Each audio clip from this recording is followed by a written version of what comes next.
encore quelqu'un qui ne se remet pas en question par rapport à l'échec de sa série, à savoir Leslie Headland. C'est-à-dire qu'au lieu de se dire, bon, si la série a été mal reçue, c'est peut-être parce que c'est mauvais. Non, non, non. Pour elle, c'est pas ça le problème. À aucun moment il y a une remise en question, à aucun moment elle se dit, bon bah oui, ok, je reconnais, c'était pas bon, on a échoué, on s'est trompé, on s'est complètement planté sur le scénario, sur l'écriture des personnages, sur le ton général de la série. Ça a pas fonctionné parce que c'était mauvais, tout simplement. Non. Au lieu de ça, elle préfère rejeter la faute sur les autres en les qualifiant, en les traitant de fascistes et de racistes, voilà, en sortant les grands mots. Et surtout parce qu'à la base, il était prévu qu'une saison 2 se fasse. Mais suite au mauvais retour de la série, des mauvais scores, etc., etc., eh bien, la saison 2 a été annulée. Donc, forcément, j'imagine, et ça peut se comprendre, hein, que Leslie Headland était déçue de cette décision, mais en même temps, il n'y a pas de remise en question, parce que forcément, elle va te dire que c'est à cause des fans, machin, et puis elle te sort les grands mots, voilà, comme je l'ai dit. On va lire cela ensemble. Donc, Headland affirme que la réalisation du film The Acolyte comportait déjà un risque majeur. S'exprimant pour la première fois auprès de The Wrap depuis l'annulation de la série, Leslie Headland a décrit The Acolyte comme un projet fondamentalement difficile. C'était un pari risqué dès le départ, a-t-elle déclaré. Contrairement aux autres productions Star Wars du Disney+, sa série se déroule à une période de la chronologie avec des personnages inédits et une absence totale de références cinématographiques.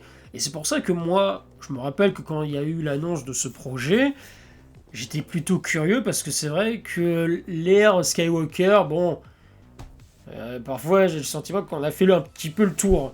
Et de savoir que ça allait se dérouler à une autre période de la chronologie Star Wars, une période qui est autre que celle de l'ère Skywalker, je me suis dit ça peut être intéressant. Mais bon, après, au fur et à mesure, quand ils ont annoncé le casting, machin, quand tu suivais un petit peu le projet, qui était derrière l'écriture, machin, bon, il y a eu les premières images, etc., etc.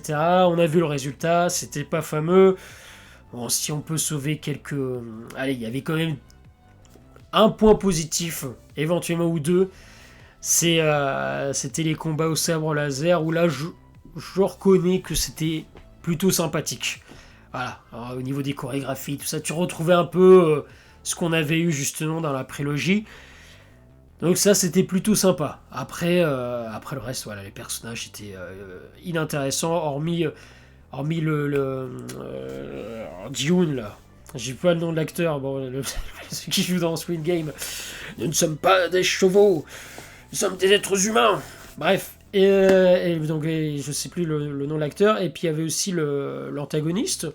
Voilà. C'était le seul truc. Les deux, ouais. Il y avait quelques points positifs par-ci par-là, mais globalement, on va pas se mentir, c'était quand même une catastrophe cette série. Certes, il y avait un risque derrière, enfin, même si moi je pense pas qu'il y ait un risque énorme, dans le sens où dès le moment où tu as des sabres laser, dès le moment où tu as en plus t'as Coruscant dans la série, t'as des vaisseaux, t'as des batailles, t'as des personnages attachants, t'as des planètes avec des décors totalement nouveaux qui te font voyager.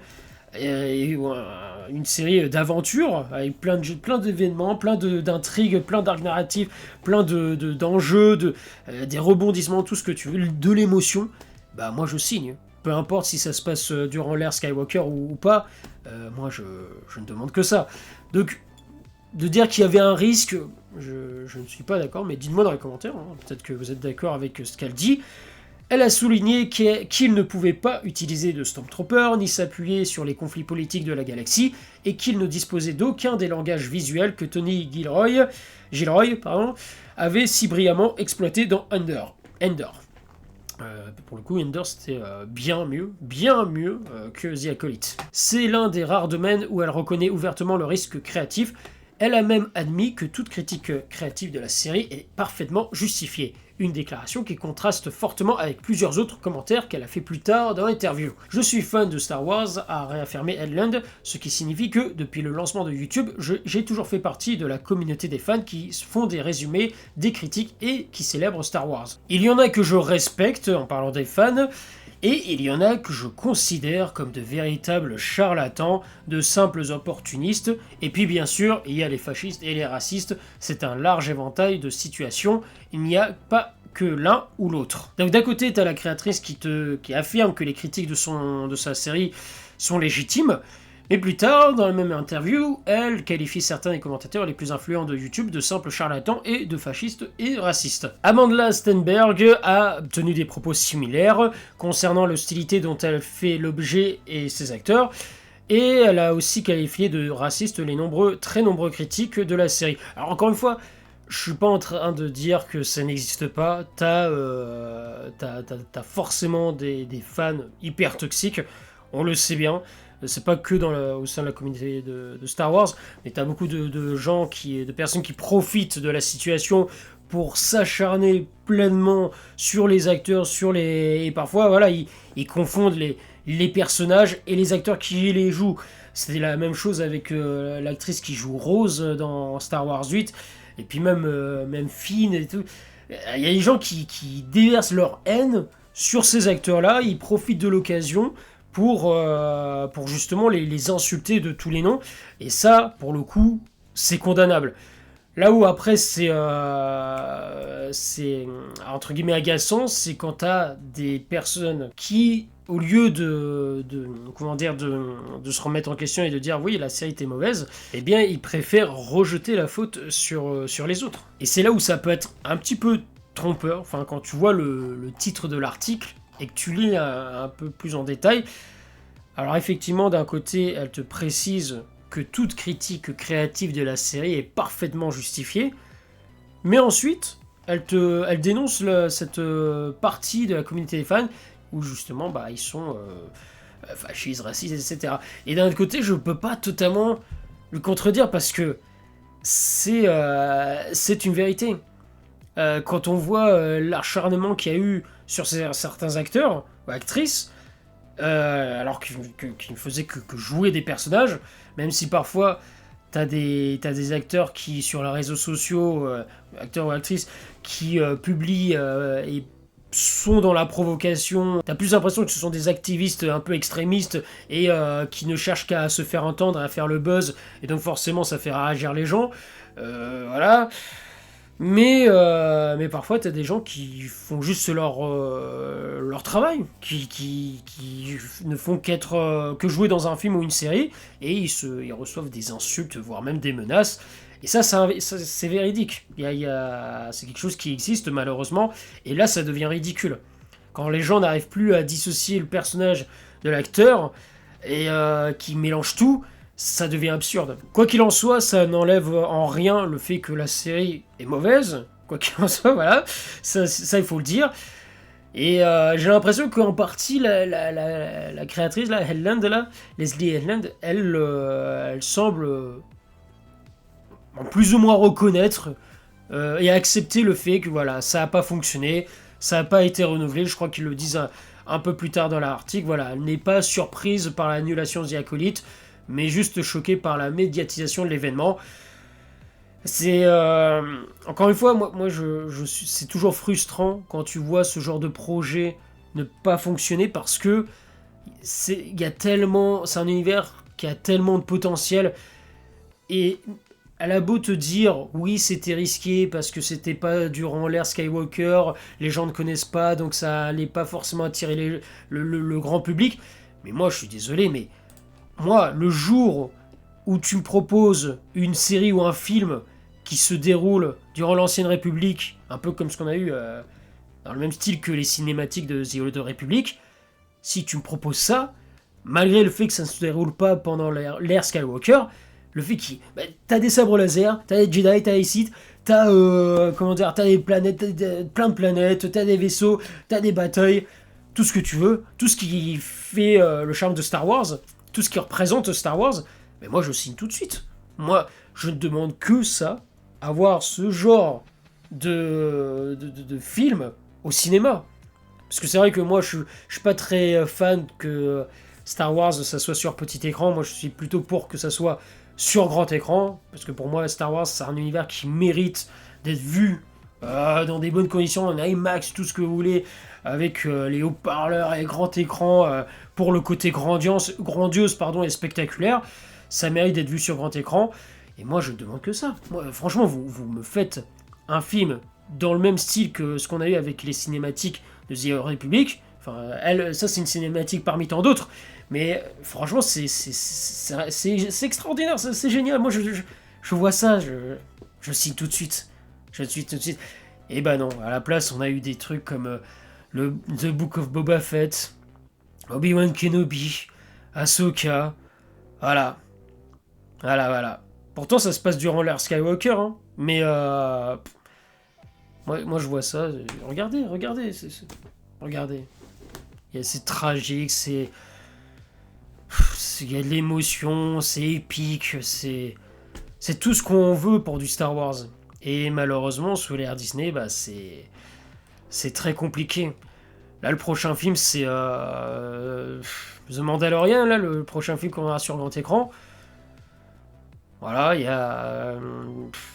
qu'est-ce que vous voulez que je vous dise ? C'est